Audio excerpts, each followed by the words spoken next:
I leaned into Caroline right before she said everything, and I was like, oh God, what if she says coffee? I pulled my thing up and said, I hope we all thought about this before we agreed on tea. But there's like two kinds of people in the world. Like, you can't predict. An all-new Bachelor in Paradise, Monday. Now, Southern California's news leader, ABC 7 Eyewitness News. Hey, you can't do that! Now at 11, a shooting involving immigration agents in San Bernardino. Video shows a window being shattered shortly before the gunfire. We'll get to that story in a few minutes. Thanks for joining us. I'm Sophie Flay. And I'm Jory Rand.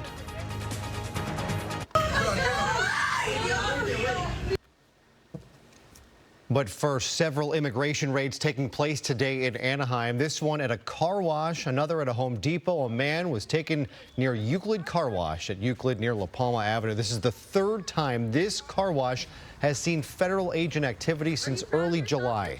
Several men were taken from a nearby Home Depot on Brookhurst Street.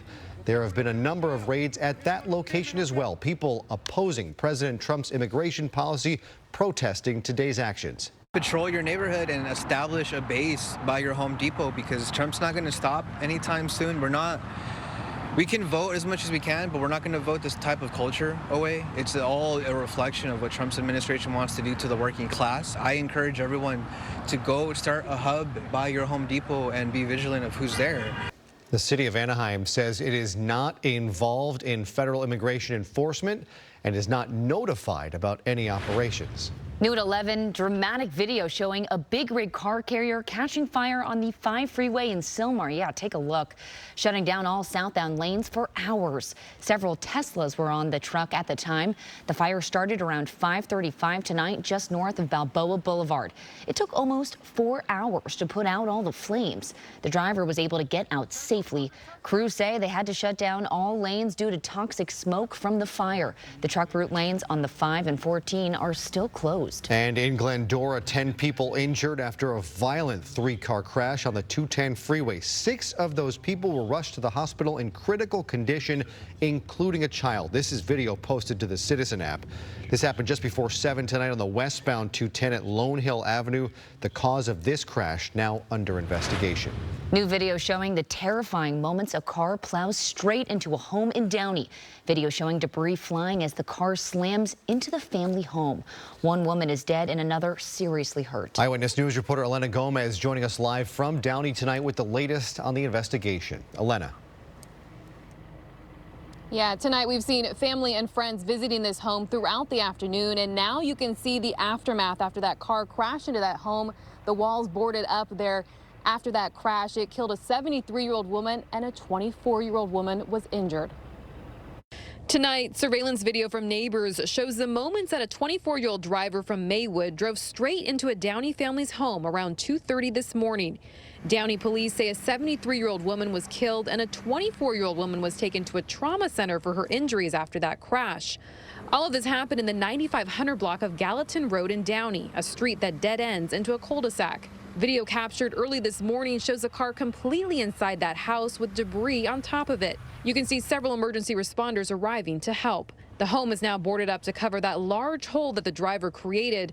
A neighbor shared this video of the driver's car being pulled from the house and then towed away, showing the car's front bumper totally smashed in. And police tell us that that driver was not injured after the crash, but he was taken into custody for driving under the influence. In Downey, Elena Gomez, ABC 7 Eyewitness News. Elena, thank you. A vandalism investigation is underway in the city of Bell after a string of incidents involving someone throwing bags of dog feces at an LGBTQ+ youth center. Investigators say it's happened multiple times at Misila over the past several months. LA County Supervisor Janice Hahn has announced she will give the center a grant of $2,500 to upgrade the security cameras as police search for whoever is responsible. At this point, police are not investigating this as a hate crime.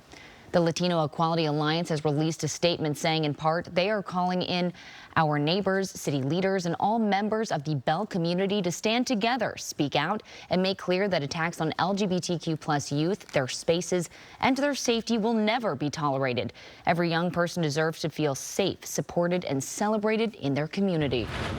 Developing tonight, President Trump inviting European leaders to join his meeting with Ukrainian President Volodymyr Zelensky on Monday afternoon. This comes, of course, after the president's historic summit with Russian President Vladimir Putin in Alaska Friday amid the ongoing war in Ukraine. Today, Putin telling Kremlin officials the summit was, quote, timely and very useful. President Trump saying on social media today the best way to move forward is to go directly to a peace agreement. That did not happen at the summit. Meantime, the Ukrainian Air Force reporting Russia has attacked the country overnight with more ballistic missiles and 85 drones.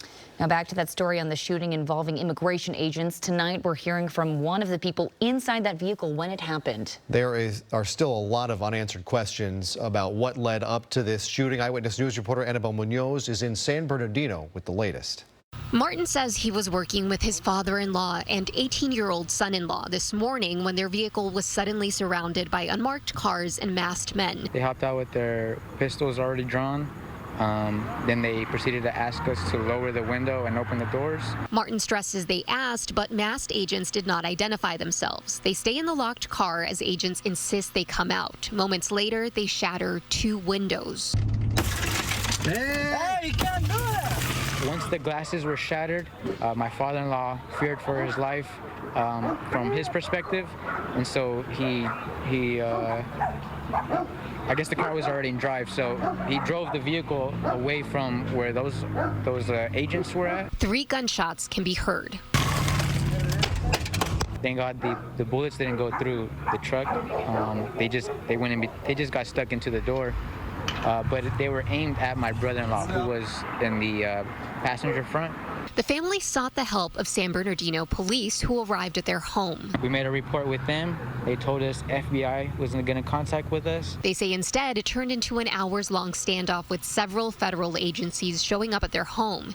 They say this officer seen pulling out a weapon during the vehicle stop is the same person who fired the gunshots. He said, or that he didn't shoot, sorry, that those 3 shots were him tapping on the glass.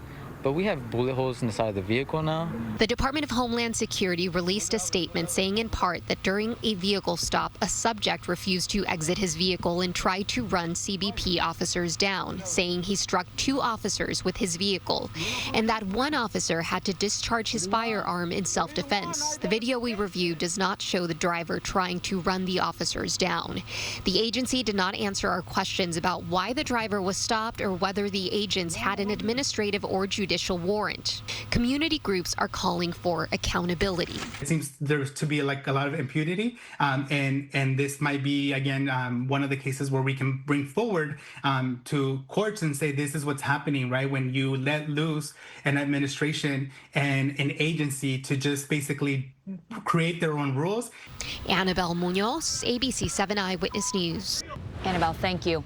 Hundreds of Air Canada employees formed picket lines outside major Canadian airports hours after unionized flight attendants walked off the job amid contract disputes centering on wages. The union is seeking compensation for time spent on the ground between flights and during boarding. Canada's government ordered the flight attendants back to work and into arbitration, but they refused to do so. The strike forcing Canada's largest airline to suspend the majority of its 700 daily flights.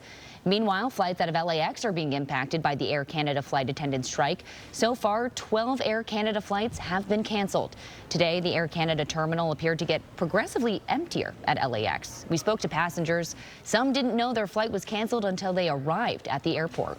2 hours ago, we got the shuttle from our hotel here, only to discover that all Air Canada flights were cancelled. And unfortunately, we had not been given any explanation as per the strike, but we've been on hold, and we've been waiting for an hour and a half to get rescheduled.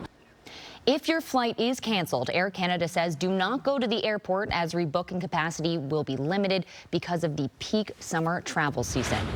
Now, for the 4th straight summer, the Battle of LA, not part of the regular season, but the preseason. It was still solid nonetheless. The Rams and Chargers did not disappoint.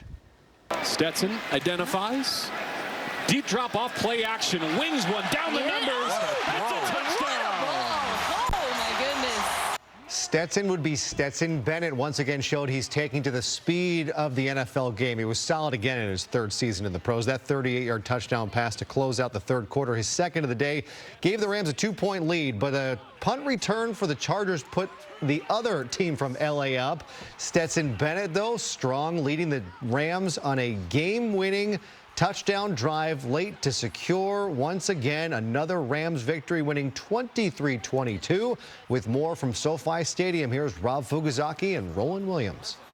All right, thanks very much. With the Super Bowl champion, Roland Williams. Roland, it was great to see this place alive. Electricity in a preseason game, and these guys playing to win. It was so much